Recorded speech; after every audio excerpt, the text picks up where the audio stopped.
नमस्कार मित्रांनो, my self doctor Sachin Gangurde from Jalgaon, Gangurde agro and bio OPC private limited अंतर्गत आज नगर जिल्ह्यातील पारनेर तालुका आणि राळेगण सिद्धी जे अण्णा हजारेंचं गाव आहे तिथून अगदी 1 ते 1.5 किलोमीटर अंतरावर पिंपळनेर म्हणून गाव आहे. तिथे आमचे सुनील लटांबळे सरांचं शेत आहे. त्या ठिकाणी सरांचं शेती आहे. आता हे जे क्षेत्र आहे हे जवळजवळ 1 बिघ्याचं क्षेत्र आहे. ह्या 1 बिघ्यामध्ये त्यांनी ऊस लावलेला आहे आणि पहिला आपला हा जो प्रयोग आहे ऊसामध्ये नारळ लावण्याचा महाराष्ट्रातील हा पहिला प्रयोग आपण करीत आहोत. तर त्या ठिकाणी आज आपण सरांना आणि सरांच्या मिसेस या ना, तुम्ही पण या, यांच्याशी आज आपण ह्या ठिकाणी माहिती घेणार आहोत की सर तुम्ही ह्या ऊसामध्ये लावण्याचा जो निर्णय घेतला ह्या नारळांच्या झाडांना, हा कशामुळे घेतला? काय होतं, एक तर आता उष्णता भरपूर आहे, दिवस उन्हाळ्याचे आहेत आणि आपण लागवड पण अशा पद्धतीने करतो की आता पाऊस पण नाही. बरोबर. मग मी असा विचार केला की जर आपण ऊसामध्ये जर याची लागवड केली नारळाची, तर ऊसाच्या सावलीमध्ये त्या नारळाला उष्णता जास्त मिळणार नाही, स्ट्रोक मिळणार, उन्हाचा त्या तीव्रता कमी मिळणार आणि त्याची वाढ पण बऱ्यापैकी चांगल्या पद्धतीने होणार. आणि ऊसाला जे खत मिळणार तेच खताचा वापर आपण नारळाला आणि पाण्याचा उपयोग उपयोग होईल. वेगळी असं नियोजन करण्याची गरज पडणार. म्हणजे आपण म्हणतो ना की एका दगडामध्ये 2 पक्षी मारल्याचा फायदा. बरोबर. तर आपल्याला असा दुहेरी फायदा आपल्याला. फारच सुनील लटांबळे सर फारच हुशार आहेत आणि त्यांनी आपली जी बुद्धीचा जो वापर आहे तो अतिशय सुंदर पद्धतीने केलेला आहे. सुनील लटांबळे सर ॲक्च्युली व्यवसायाने शिक्षक आहेत आणि त्यांच्या मिसेस ज्या आहेत त्याही शिक्षक आहेत. दोघेही आपले जी नोकरी आहे ती सांभाळून हा असा छान उपक्रम त्यांनी राबवलेला आहे. आणि इतर शेतकऱ्यांनाही मी आव्हान करेल की जे लोक जॉब करतात, गव्हर्मेंट जॉब असो प्रायव्हेट जॉब असो, त्यांच्याकडे शेती आहे पण ते उकट्याने देऊन देतात किंवा निमबटाईतने देऊन देतात, निम्म्या हिश्श्याने देऊन देतात, कारण की करायला त्यांना वेळ नसतो. अशा लोकांनी फळबागेचा जर उपक्रम राबवला तर त्यांना नक्कीच सक्सेस मिळेल. आता मॅडम, जर ह्या नारळाचं जे तुम्ही जो निर्णय घेतला आणि तुम्ही यांना सपोर्ट केला, त्यावेळेस सरांनी तुम्हाला काय संकल्पना मांडली होती? ज्यावेळेस पहिल्यांदा तुम्ही कसे कन्व्हिन्स झाले, म्हणजे तुम्ही त्यांना परमिशन कशी काय दिली, कुठल्या कारणामुळे दिली, काय त्यांनी असं तुम्हाला सांगितलेलं होतं? अगोदर त्यांनी विश्वास पण नव्हता ठेवला माझ्यावरती. हो का? कारण आपल्या घराच्या जे समोर नारळ आहेत ते काढायला सुद्धा आम्हाला वेळ नाही. बरोबर. आणि मग एवढे नारळ आपण मार्केट कुठं पाहायचं, कुठे शोधणार, कुठे देणार, हा खूप महत्वाचा भाग आहे. या दृष्टीने त्यांनी अगोदर सुरुवातीला निगेटिव्ह भूमिका त्यांनी मांडली होती. मग त्यानंतर ज्यावेळेस आता तुम्ही माझ्या संपर्कामध्ये आलात, तुमचा फोन झाला, तुम्ही नारायणगावला ते मेत्रे साहेबांच्या तिथे 1 एकरची लागवड केली, ती लागवड आम्ही पाहिली. त्याच्यानंतर मग तुमच्याबरोबर कॉन्टॅक्ट केल्यानंतर तुम्ही ज्यावेळेस आम्हाला विश्वासात घेतलं, मग मी यांना विश्वासात घेतलं की अशाने असं आहे, यामधून आपल्याला चांगला फायदा आहे. बरोबर. आणि मग त्यांना आपण, म्हणजे तुमचा मूळ मुद्दा काय होता की जो नारळाची जी विक्री आहे ते टेन्शन, कारण वेळेअभावी वेळ नाहीये आणि नारळ 3ऱ्या वर्षीच लागते. 3ऱ्या वर्षीपासून आपल्याला उत्पन्न मिळतं याची खात्री काय नव्हती. खात्री आता तुमच्याकडून भेटली ना. मग आता मी काय विचार केला, आता जर आम्ही असा विचार केला की आताच विषय झाला, आता हे केलंय ना काय 1/2-1 एकर आहे, तर आता जेवढी शेती आहे ना तेवढ्या शेतीमध्ये आम्ही नारळाचा प्रयोग करणार आहे. Very good. आणि सगळ्याला कंपाऊंड करणार आहे. आताच एक 5 मिनिटापूर्वी विषय झाला आणि सगळं क्षेत्र आम्ही त्याच्या नारळाच्या लागवडीखाली आणणार आहे. कारण वेळ नाहीये, मजुरी कमी लागते याला, शिवाय खर्चही कमी आहे. तुमच्या म्हणण्याप्रमाणे जेवढा खर्च सांगितलेला आहे काय 15-20 रुपये, 150 रुपये ना वर्षाला, 20 रुपये खर्च. तो खर्चही म्हणजे माफक आहे आणि विक्रीसाठी आता प्रश्नच नाहीये काय. आणि दुहेरी शेती होऊन जाणार आहे. हा. त्याच्यामुळे आम्ही कांदे इतर जे म्हणजे पिकं आहेत हा. त्या पिकांच्या नादी न लागता बरोबर. जेवढं काही क्षेत्र आहे 5-6 एकर तेवढे क्षेत्र आम्ही नारळाच्या लागवडीखाली आणणार आहे. Very good. मॅडमांनी अतिशय मुद्द्याचा पॉईंट आज आपल्यासमोर मांडलेला आहे की प्रत्येक शेतकऱ्याला फळं उत्पादन केल्यानंतर त्या फळाची विल्हेवाट लावणं, त्याला विक्री करणं आणि त्याला प्रॉपर जो भाव मिळाला पाहिजे तो प्रॉपर भाव, हमी भाव, मिळाला पाहिजे. ज्याच्यामुळे शेतकऱ्याची प्रगती हमी भावामुळे होऊ शकते, तो मुद्दा जो आहे आपल्या कंपनीने तो सांभाळलेला आहे आणि तो मुद्द्यामुळे मॅडम तयार झाल्यात. आता आपल्या समोर सुनील लटांबळे सरांचे वडील पण उपस्थित आहेत. सर, तुम्ही कसे तयार झाले लावायला? काय कारण होतं की तुम्ही इतके 400 तुमच्या 1 बिघ्याच्या मध्ये 300 झाडं लावायला तुम्ही तयार झाले?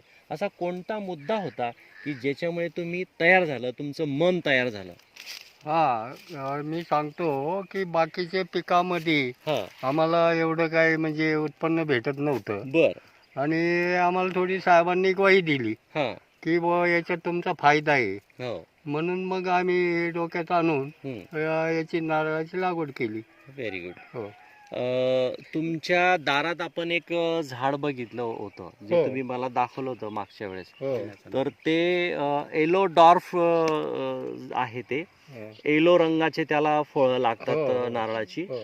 तर तुम्ही सांगितलं होतं तर त्याला तुम्हाला एक माहिती होतं हो. की एका झाडाला 3ऱ्या वर्षापासून नारळ लागू लागतात. शकतात. हो. हे प्रूफ तुमच्याकडे ऑलरेडी होतं. Already, हो. फक्त विषय काय होता, आता 500 ते 1000चा विषय होता, हो.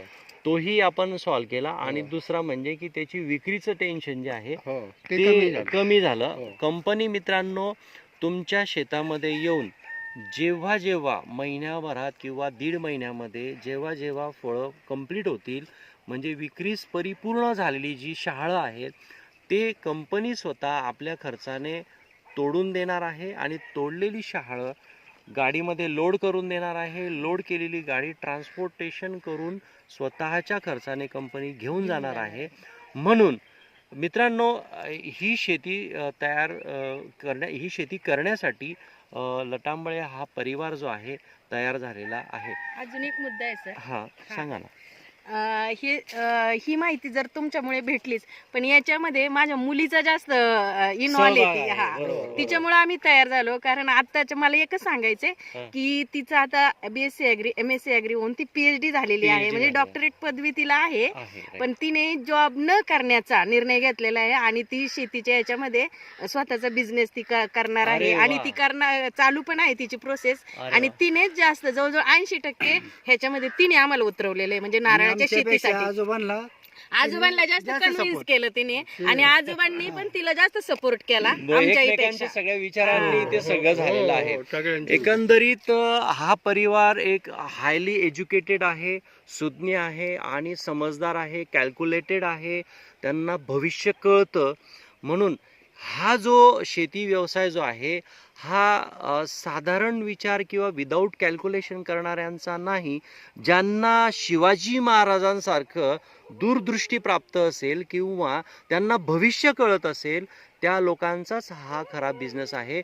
यांची मुलगी BSc ॲग्री झालेली असताना, PhD झालेलं असताना त्यांनी नारायणगावला जेव्हा ते ट्रेनिंगला होते ते केलं होतं. त्या नारायणगावच्या KVK मध्ये कृषी विज्ञान केंद्रामध्ये तिथल्या ज्या ट्रेनिंग कोऑर्डिनेटर मॅडम आहेत, मेहत्रे मॅडम, त्यांच्याशी संपर्क आल्यामुळे हा सगळा अभ्यास झाला आणि त्यांच्या मुलीने सखोल अभ्यास करून वडिलांशी, आईशी आणि आजोबांशी या तिघांना कन्व्हिन्स करत खरा श्रेय तिला जाते. काय नाव आहे तिचं? प्रियंका. प्रियंका सुनील लटांबळे.